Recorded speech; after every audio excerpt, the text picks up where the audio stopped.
Olá, sejam muito bem-vindos a mais um vídeo da Safras TV. Hoje o quadro Conversa com o Analista. O meu nome é Gabriel Nascimento, eu sou repórter da agência Safras e hoje eu converso com o analista de trigo de Safras e Mercado, Elcio Bento. Olá, Elcio, bem-vindo. Olá, Gabriel. Obrigado pelo convite. Olá a todos que acompanham a Safras TV. Bom, vamos lá então, né? Começando falando sobre esse mercado interno de trigo. A gente sabe nesse período aí de entre safra, mas agora recentemente os preços, a formação dos preços, ela vem sendo mais equilibrada no Brasil. Explica para nós, Elcio, como é que está esse cenário? Pois é, Gabriel, a gente teve uma acomodação significativa das cotações entre o final do mês de abril e durante o mês de maio.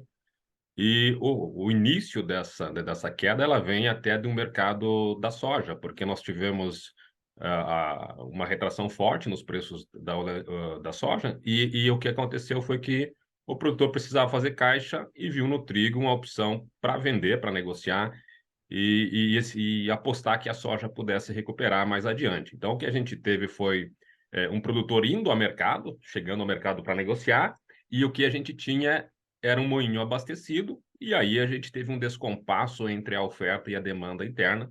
Esse descompasso fez com que as cotações recuassem. Esse foi o cenário que a gente viu durante todo o mês de maio, e agora, nesse mês de junho, a gente pode dizer que teve um maior, a gente tem nessa disputa, nessa queda de braço pela formação de preços no mercado interno, a gente viu o produtor equilibrando um pouco essa disputa. Então, os preços deixaram de cair, nós temos uma estabilização agora, neste momento. Se comparar aos preços praticados há um mês atrás, ainda tem uma queda de mais de 6%. Se a comparação for com o ano passado, é de mais de 30%, quase 40% de recuperação das cotações.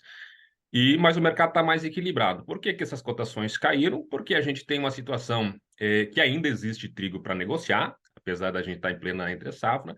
É a primeira vez que a gente está negociando uma safra de mais de 11 milhões de toneladas. Então, tem ainda excedentes, os excedentes são pequenos, mas tem um comprador que está muito na defensiva. Os moinhos estão abastecidos, não tem necessidade de ir ao mercado. Como a gente tem neste momento aquela válvula de escape de exportações fechada, o nosso trigo não é competitivo no mercado internacional, então o comprador está bem tranquilo em relação ao seu abastecimento. Então, por isso que a gente tem esse mercado bastante lento. É bem verdade que os negócios agora são muito pontuais. O moinho já está na defensiva, nessa situação de que está bem abastecido, só vai ao mercado quando tem negócios que se encaixe dentro daquela situação que permita reduzir o seu custo médio de aquisição, que estejam dentro do prazo de pagamento e com a qualidade que está sendo buscada. Então, a gente tem esse moinho na defensiva. A diferença é que o produtor agora também está mais reticente em negociar. Por quê? Porque a partir desse mês de junho passou a valer o novo preço mínimo, que é de 1.463 a tonelada, contra 1.320. Mesmo que a gente não tenha ainda uma presença governamental, até uma possibilidade de que o governo ingresse durante esses meses da entre-safra, o produtor está tranquilo porque vislumbra que no momento em que iniciar a próxima safra, se não negociar agora, talvez consiga negociar mais adiante a preços mais atrativos. Hoje o mercado oferece no Rio Grande do Sul, Gabriel, em torno de 1.250 a 1.280. Então está bem abaixo do preço mínimo. Então o produtor está mais tranquilo, não tem aquela necessidade de venda ou de venda imediata. Então está mais tranquilo e por isso a gente tem esse equilíbrio e os preços estão mais acomodados. Para esse final de temporada 23-24, que vai até o final do mês de julho, a gente deve ter preços equilibrados. Não tem por que o preço subir, né? Mas também não tem nenhum motivo que leve a uma necessidade de retração ainda mais acentuada das cotações em relação ao que a gente tem até agora. Uhum. E até nesse sentido, assim, agora já passando para essa safra nova, mas também tratando da questão de preços, né? Os produtores estão plantando, o plantio vai avançando num ritmo bom aí no Paraná, já se encaminhando quase para o final. No Rio Grande do Sul ainda não temos os números gerais, mas em várias regiões os trabalhos já superam 35, 40%. E os produtores eles estão com um investimento um pouco menor nessa safra, principalmente no Rio Grande do Sul, por causa dos custos de produção que ficaram acima do que os preços agora estão indicando, né? Então o produtor não vê talvez uma remuneração, uma chance de boa remuneração, mas segue apostando no trigo como uma cultura de inverno que vem dando resultado, e até para cobrir aqueles custos da safra de verão, com as perdas que se teve, principalmente no Rio Grande do Sul, né, mas no Paraná também alguma coisa. E eu queria saber, então, o que a gente pode falar dessa safra nova para o nosso assinante, e a respeito tanto da formação de preço como também da expectativa de oferta. Pois é, a gente tem aí, os nossos números apontam ainda para um potencial recorde de produção acima de 12 milhões de toneladas, seria então a maior safra já colhida no Brasil. E essa situação que tu pontuaste é interessante, porque a gente tem um produtor que já vem de uma safra de verão com margens menores, numa situação bastante complicada, numa safra de verão que teve um custo de produção elevado e está sendo negociado a preços mais baixos, quer dizer que o produtor está menos capitalizado. E o risco que se tem quando o produtor tem uma menor remuneração, enfim, está menos capitalizado, é de que se reduza o investimento no manejo da cultura de trigo, né? Então, se tem uma situação de que o trigo é uma alternativa ainda boa. Diferente da safra de verão, a gente tem queda do custo de produção. Se a gente falar dos insumos principais de produção, nitrogênio, potássio e fósforo, tem reduções aí em relação a maio do ano passado que chegam a quase 67%.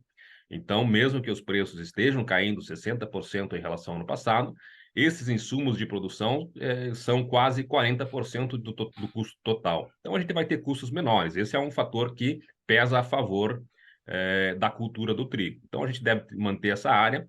E o grande risco, claro, é que o produtor não tenha todo o capital e nem o interesse em investir tão pesado na cultura do trigo. Se isso acontecer, claro, a gente está ainda falando dessas possibilidades, a gente poderá ter uma menor rentabilidade das lavouras. Isso a gente fica muito mais no campo especulativo. A grande verdade é que a gente trabalha ainda com potencial de safra muito boa. Como tu falaste, a gente já tem plantio bastante avançado e as condições climáticas elas têm sido dentro da normalidade, não tem nenhum reporte assim, de que o clima esteja impedindo o plantio.